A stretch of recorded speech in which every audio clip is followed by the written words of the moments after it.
All right. Oh, hey, perfect timing. Right at 4 o'clock. All right. It's 4 o'clock, so I'm going to start.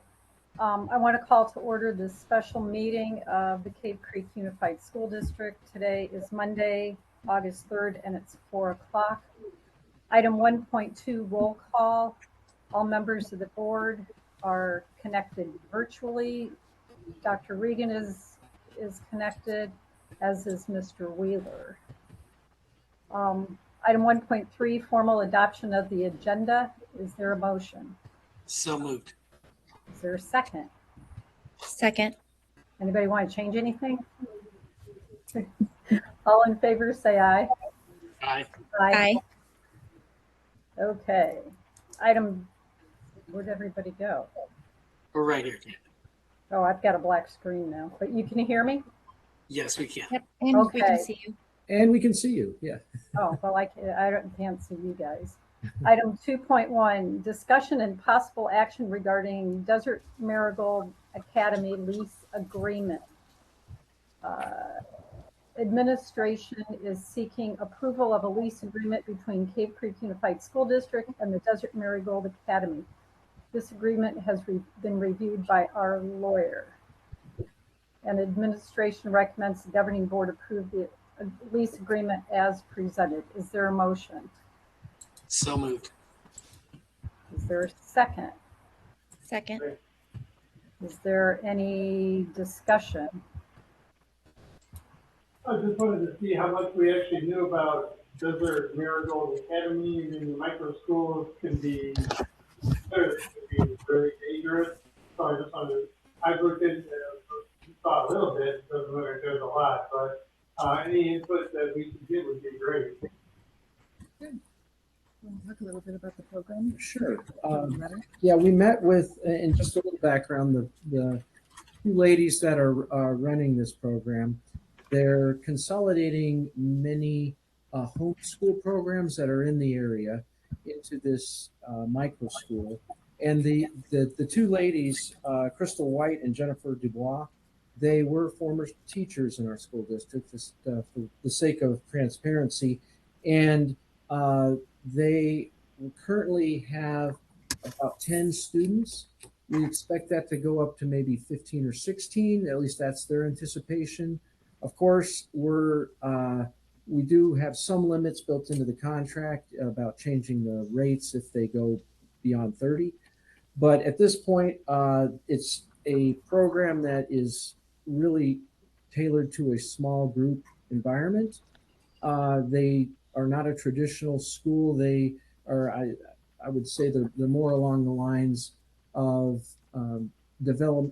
they will matriculate kids based on their development level that they are at. So that means that they will have right now 5 kids that are under 5 before September 1st. That was a concern for us because that would, in essence, that's like competing with our preschools. We have written into the contract that they will not exceed the current 5 that they have. One of those, one of the child is Jennifer Dubois' son, I believe, and so one of those is one of the owner's, child. I guess you can say they're kind of their style is more. There's more of a technical. It's more kind of Montessori style. About again going through. They progress based on their developmental maturity as they go through the program. Does that help you, Jeff, or does that kind of give you a little bit idea? So, David, obviously, one of the things we know is there's probably 3 students. There's a 3 head count hit on this one for us, right? We lost 3, even though some of it could be tied to the fact that they are, students of the parents that are running the program or the teachers that are helping with the program. That's true. And then the red factor obviously is above the threshold of what we've lost in what we'd call our funds when it comes to seats. Yeah. So if you just to your point, Dan, if you just look at it at pure dollars, if we want to use those 3, That's roughly 15,000 that we're losing. And this contract, and it's only for 1 year in any of our programs, but this would be a good way to matriculate them, if you will, or for them to be on a stepping board into our district because they're already at one of our schools and they're exposed to schools in our district. So when they do move on from this micro school, they're going to want to go to a regular school because they'll need the socialization and more of the type of academic studies that they can't get at a micro school. Right. Well, and then are we thinking? I mean, obviously, I like the fact it's a 1 year because it mitigates the risk. Yes. But I think from a long-term impact, are we thinking through like the reality of it is we as a district aren't going to serve at these types of levels. It's just not in how public education works. Mm-hmm. But if we're good stewards and partners and we open and we don't fight, let's just say currently today, there's a lot of fight in education. If we embrace this and find ways to inject students through sports, through different activities and things like that into our district, we can win long range. And I'm seeing you both shaking your head. Yeah. My biggest thing is if we're going into this with an open mind and not drawing hard lines in the sand and trying to be good stewards of putting students first and giving them the education that they want and supporting families and giving them pathways with the anticipation and hope that we do things right to earn their trust along the way and create that segue over into our district. Is that how you guys are envisioning this kind of playing out? Yes, you worded it better than I could have. It's really down to community engagement. And, we're new here working through this and finding avenues to engage the community. They approached prior administration a few meetings prior to us coming on, and then they came back and approached us multiple times. So this has been a work in progress. And part of that is, Dan, you're right, is really they need a place. This setting was ideal for them, being the classrooms in the kindergarten level. And I don't think they wanted to go anywhere else. So we feel good of giving this a trial run. And if I'm not mistaken, these teachers are like alumni too. Like they came from the district. So it's kind of high time we kind of think about getting people back into the roots of the community style, because that might actually give us some favor. That's great. And we're currently renting other classrooms on that property as well, right, for revenue streams? That is correct. We do, over the summer, we had some day camps going on. Now those are coming to an end, and then Educational Services has programs there as well. And then we have one other micro too, don't we? Like a homeschool co-op? Because it's for a few homeschool students. A few, yeah, that's it's right. I think it's maybe 6. Yeah, something like that. I don't think it's at this size, but it's not. It's not anything. And just so you know, they have. We're of course providing all the utilities and everything, but as far as their program and the way that the Desert Marigold approaches it, they will provide all their own furniture. They will provide all of the everything that they need. They will do the cleaning. They'll provide their own vacuums, the cleaning supplies, the cleaning, the labor. All we do is basically provide them a building, an air-conditioned building, and a dumpster for them to put their. I'll take that shot right now. So let's not take that shot right now. Yeah. Right. Yeah. Let's hope the SFB can say yes to something. We're working on that too. Yeah, we need it. Mr. Wheeler did a really good job meeting with them and really working through the details of the contract. So I give him full credit for all this. Oh, yes. Yeah, no, it was good. I mean, well written and some good teeth in there. Looking at, we get to see the students. Like it helps us balance out and have good visibility that protects the district. Oh yeah, yeah. I think it creates more opportunity than sometimes I think we give credit to. Just thinking differently. Exactly. Right. Yeah, the only thing. I mean, and with the way we own that, or own, for lack of better words, that property, I mean, I think kind of our only option right now is figuring out revenue sources that are creative, that don't, more community engaging and not competition with that space. So. Absolutely. Yes. Now, they're going to be prohibited from reaching out to CCUSD students, correct? They're limited from the standpoint of no more than 5.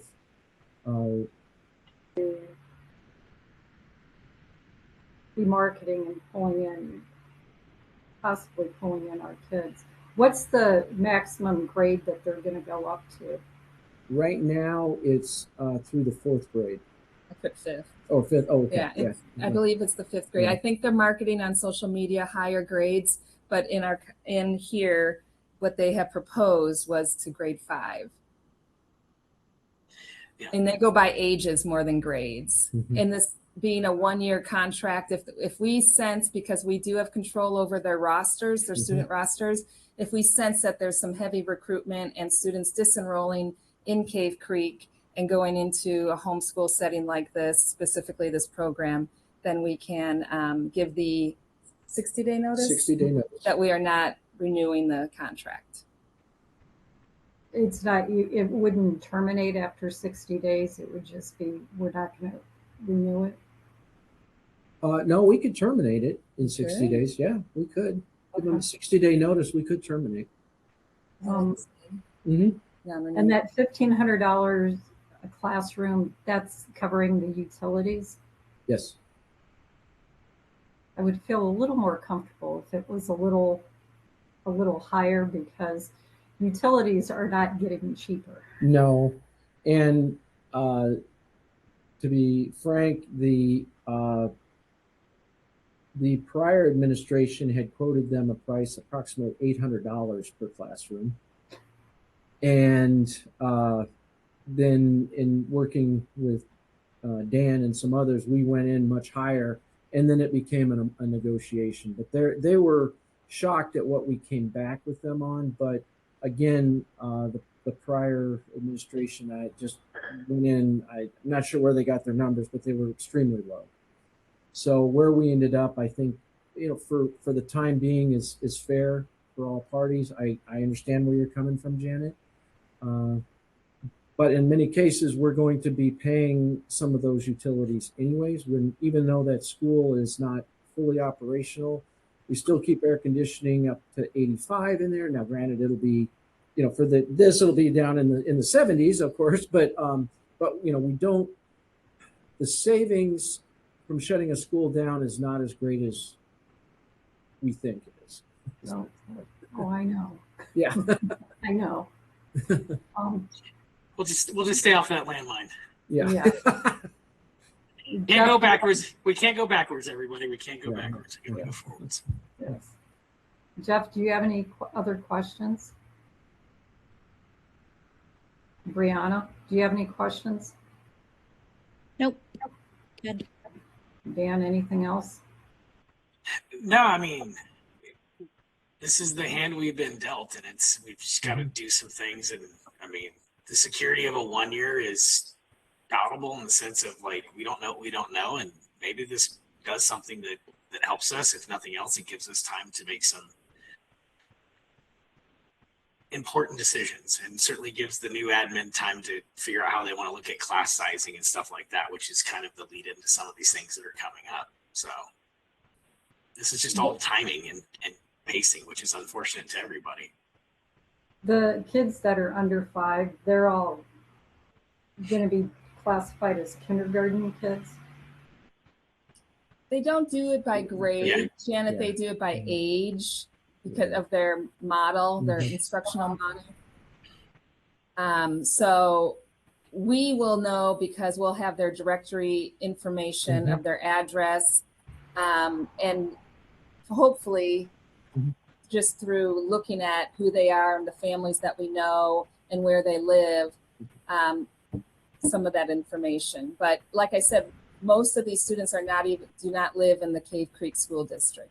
Just those 5 that were already allowed to be in because they've signed up. They've been waiting since the spring to see if this is going to go. Yeah, and just to add to what Dr. Regan is saying, we, as part of the contract, they will give us directory information, which is high-level information, name, address, phone number, and that's basically it of the student, unless their parents disagree with that and have submitted written in writing that they don't want to provide that. But that's all part of FERPA, and they agreed to that they would provide that for us. So, But currently they're disenrolled by the district. They disenrolled themselves from the district. There was one that's maybe 5 years old that would be going to kindergarten, the others not. Nobody has any other questions? No, I align with what you're saying. I mean, the reality is all of this is all cautionary. Well, it is. I mean, we find ourselves in a very unfortunate situation. Yeah. And, we definitely need to find revenue streams. And this presents an opportunity. But it's also fair to ask questions and be prudent so you don't jump into it completely blind. Oh, 100%. And we've got to provide this information for the community that's going to watch this when it goes live and say, did we ask the questions? Did we understand what we're getting ourselves into? And are we being good stewards? Are there any other checks and balances that we can request to protect our domain? To protect is there anything else that we could put in the contract that would be a protection for us and our students not being poached? Poached. Yeah, I was going to say safeguards. Yeah. I mean, there's nothing that stops that from happening. However, again, that directory information will be, we can take that and understand where these kids are coming from. Okay. And I think it being 1 year, we will track it on the 100-day membership. We'll continue to look through that for third quarter also to see about enrollment and just to monitor. I think monitoring the enrollment will be really key for us. And with such a small number, it will be easy to do. Yeah, and most of these kids are, the micro schools are at people's houses. So they're, we're basically just giving them a bigger audience for these kids so they can at least do some socialization and be with other kids, because that's the model of the Visit Marigold. They're trying to consolidate some of these homeschoolers into a smaller environment, but based on their methodology of teaching. Because they're also offering like 2-day, 3-day, 5-day Yes. options at all grade levels for that co-op homeschool that parents are looking for. Yeah. It is. And Yeah, we'll they have have- multiple days. And we'll have that information also with the rostering about how often they're attending and things like that. Well, how can, if for a student in, say, third grade, how could they do 3 days a week and still meet the state requirement for Welcome to private education. You can do what learning you want. minutes? Yes. And that's what I'm saying, Janet. Yes. That's the problem is we can't adjust to some of these models because it's not in the public domain. So they're either going to do it in their house, they're going to do it somewhere. And that's where I like all of you guys, I struggled with this because again, it's encroaching, but at the same point in time, it's going to happen regardless. So if we have a little bit more understanding, control's kind of control's an illusion. So I don't really think it's control, but we just have a better understanding of what's going on, and it's happening in one of our spaces that's sitting dormant anyways, and we're recouping some of the potential, what I'll call impact versus loss. Then, we got to try something different because this is the inevitable world that we live in now. Yeah. And we can monitor the number of kids, through the cameras and so on. We can, we still have security and everything. Those dang cameras. Yeah. We got them.